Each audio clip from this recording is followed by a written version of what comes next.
2023년 5월 첫째 주인 오늘은 지난 한 주간 호주에서 가장 이슈가 됐던 뉴스를 소개해 드리도록 하겠습니다. MK의 시든입니다. 지난 한 주간 이슈가 된 소식은 연방정부가 호주 이민제도에 대한 검토 보고서를 발표하며 이민제도에 대한 개편을 발표한 소식과 이에 관련된 각계의 반응들, 3월 분기 소비자 물가지수가 7%까지 낮아진 소식을 전해드립니다. 연방정부가 186페이지에 달하는 호주 이민제도에 대한 검토 보고서를 발표하며 이민제도에 대한 개편을 발표했습니다. 클레어 오닐 내무부 장관은 호주 이민제도가 목적에 적합하지 않고 악용될 수도 있는 취약성을 띠고 있다고 지적하며 호주 이민제도에 대한 포괄적인 검토를 명령한 바 있습니다.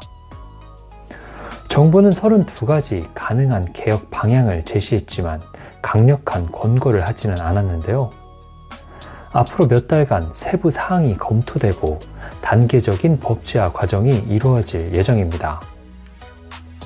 주요 내용을 살펴보면 우선 호주 이민제도를 근본적으로 개편해 크게 세 갈래로 재편하기를 희망하고 있는데요. 대체로 이민 신청자들의 급여와 기술 직종에 따라 다른 접근 방식을 취할 것으로 보입니다.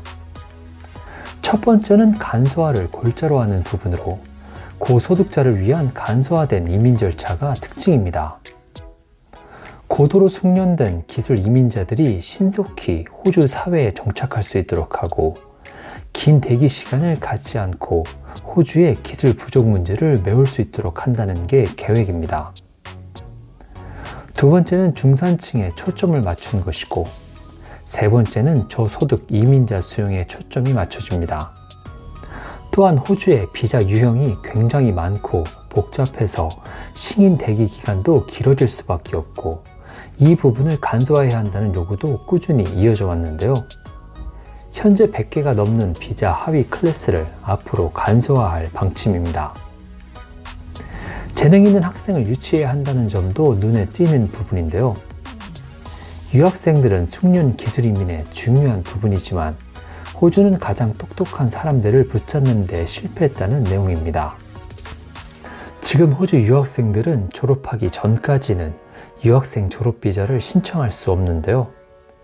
졸업 후 승인까지 최대 8개월이라는 시간이 필요한데 이처럼 불안정한 비자 상태 때문에 많은 졸업생들은 본인의 능력보다 저숙련 업무를 맡는 경우가 많은 실정입니다.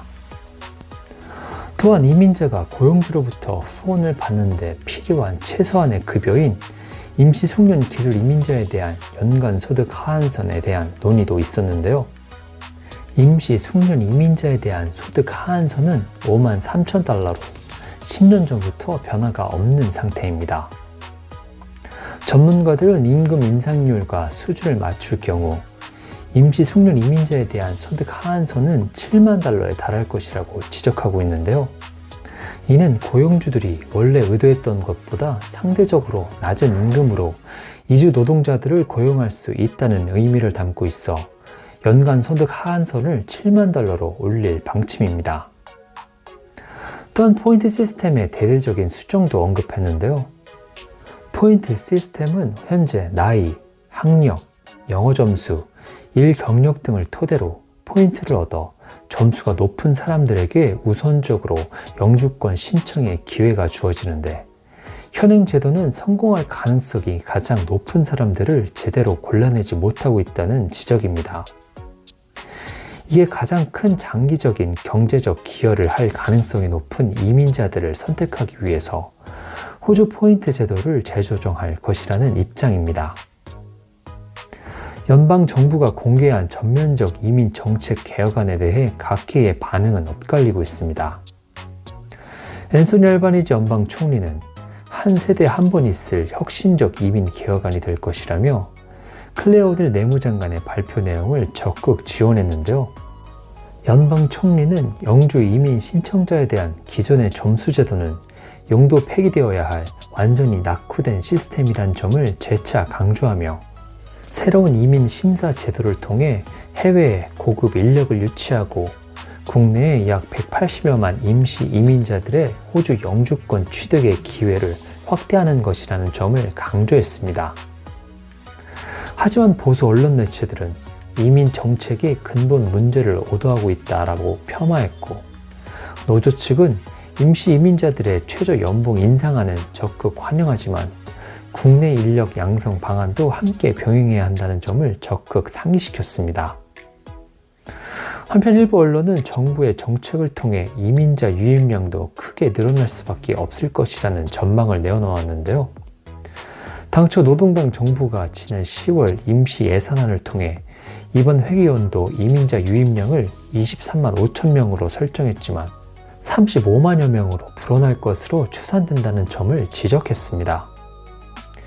이에 대해 클레어 오닐 내무장관은 호주의 인구 대국화에는 동의하지 않는다고 선을 그으며 정부의 이민정책 개혁은 이민자의 양적 팽창이 아니라 질적 팽창에 초점을 맞추려는 것이라는 입장입니다. 한편 지난 12개월 동안 호주로의 순해외 유입자 수가 급증해 40만 명에 달하는 것으로 나타났는데요. 유학생들과 여행객들이 팬데믹 이후 예상보다 더 빨리 호주로 유입되면서 이 같은 해외 유입자 급증이 발생한 것입니다. 해외 유입자 수는 앞으로 12개월 동안에도 정부의 초기 추정치보다 더 높게 유지될 것으로 예상됩니다. 올해 3월 분기에 공식적인 소비자 물가지수는 7%까지 낮아졌습니다. 지난해 12월 분기에 물가지수였던 7.8%로 정점을 찍었었는데요. 이에 비해 0.8%포인트 하락한 것입니다. 이에 인플레이션의 정점을 지났을 가능성이 높다는 분석이 나오고 있지만 호주 근로자들의 임금 인상률은 3.7%만을 기록 중입니다. 호주 노조협의회는 올해 최저임금 근로자의 임금이 7% 인상되어야 한다고 촉구하고 있는데요. 필립 로우 호주 중앙은행 총재는 4% 이상의 임금 인상이 이루어질 경우 인플레이션을 목표치인 2에서 3%로 되돌리는 것은 더욱 어려워질 수도 있다는 입장을 취하고 있습니다. 오늘은 연방정부가 호주 이민제도에 대한 검토 보고서를 발표하며 이민제도에 대해 개편을 발표한 소식과 이와 관련된 각기의 반응들, 3월 분기 소비자 물가지수가 7%까지 낮아진 소식을 전해드렸습니다.